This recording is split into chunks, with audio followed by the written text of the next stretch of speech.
నామమునకు మహిమ కలుగునుగాక.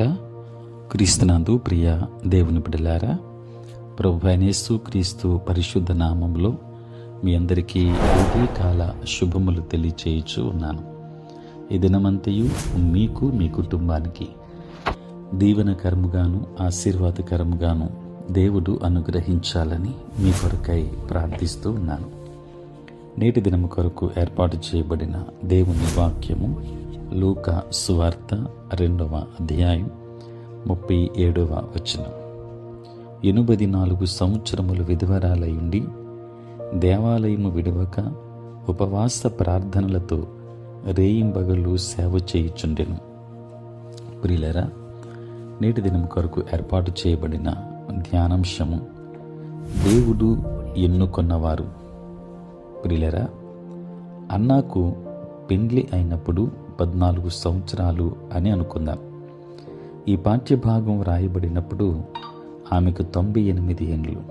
అయినా రాత్రింబగళ్ళు ఆమె ఇంకా ఉపవాస ప్రార్థనలు చేస్తుంది. ఈమె ఏ కాలంలోనైనా అద్భుతమైన స్త్రీ. దేవుని బిడ్డలారా, దేవుడు మనలను వాడుకోడని ఒప్పించడానికి సాతానుడు ప్రయత్నిస్తాడు. వయస్సు, సామర్థ్య లోపం, గత వైఫల్యాలను వాడు ప్రస్తావించవచ్చు. కానీ లోక ప్రామాణికాలతో నిరుపయోగులుగా ఎంచబడిన వారిని అన్నావలే దేవుడు వాడుకున్న అనేక లేఖన ఉదాహరణలు ఉన్నాయి.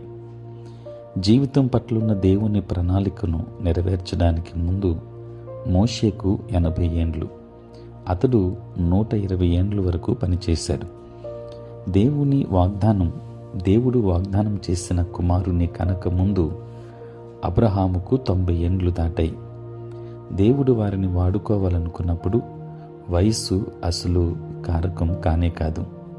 దేవుని బిడ్డలారా, నిరుపయోగిగా కనిపించిన మరో వ్యక్తి గిద్యోను.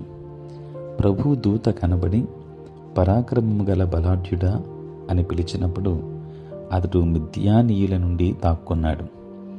అతడు దాన్ని మొదట నమ్మలేకపోయాడు. ప్రభు అతనికి దాన్ని 3 సార్లు ధృవీకరించవలసి వచ్చింది. గిద్యోను అనేక ఉదాహరణల్లో ఒకడు. నిజంగా జ్ఞానులను సిగ్గుపరచుటకు లోకముల నుండి వెర్రివారిని దేవుడు ఏర్పరచుకుని ఉన్నాడు. బలవంతులైన వారిని సిగ్గుపరచుటకు లోకములో బలహీనులైన వారిని దేవుడు ఏర్పరచుకుని ఉన్నాడు. దేవుని బిడ్డలారా, నీవు వెర్రివానివని బలహీనుడవని భావిస్తే అప్పుడు గొప్ప కార్యం కోసం దేవుని చేత ఎన్నుకోబడటానికి అర్హునివైతావు. దేవుని వాక్యాన్ని గమనిస్తే ఆయన నిన్ను చూస్తున్న విధముగా నిన్ను నీవు చూసుకో. ఈరోజు ఆయన నిన్ను వాడుకొనును గాక. ఆమేన్. ప్రార్థన. పరిశుద్ధుడైన తండ్రి, ప్రేమ కలిగిన ప్రభువా, మీ పరిశుద్ధ నామమునకై వందనాలు, స్తుతులు, స్తోత్రాలు చెల్లిస్తున్నాం నాయన. రాత్రంతయు కాపాడి సంరక్షించి సుఖనిద్రను మాకు దయచేసి మా జీవితంలో మరి యొక్క నూతన దినాన్ని మేము చూడగలిగే భాగ్యం తండ్రి మీరు మాకు ఇచ్చినందులకే స్తోత్రాలు.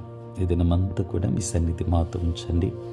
మీ ప్రసన్నత మాకు దయచేయండి. నేటి మా పనులలోనూ, ప్రయాణములలోనూ, పరిచర్యలోనూ మీరే తోడుగా ఉండండి. దేవా తండ్రి, అనేక మంది రక్షణ లేక నశించిపోతున్నారు. వారికి రక్షణ భాగ్యాన్ని ఇవ్వండి తండ్రి. ఎంతోమంది బిడ్డలు నాయన దూరదేశాల్లో, దూర ప్రాంతాల్లో ఉంటున్నారు. వారు ఎక్కడున్నప్పటికీ కూడా నీ కాపుదల వారికి అనుగ్రహించండి. ఉద్యోగస్తులను, వ్యాపారస్తులను, కష్టపడి పని చేసుకుంటున్న బిడ్డలందరినీ దీవించి నాయన వారికి కావలసిన సహాయమును మీరు అనుగ్రహించండి. మీ ఆత్మతో మమ్మల్ని నింపండి. మీ పరిశుద్ధ ఆత్మశక్తి చేత మమ్మల్ని నింపండి. దేవా, ఎంతోమంది ప్రభువా తండ్రి, అనేకమైన తండ్రి అవసరతలతో ఉన్నవారు ఉన్నారు.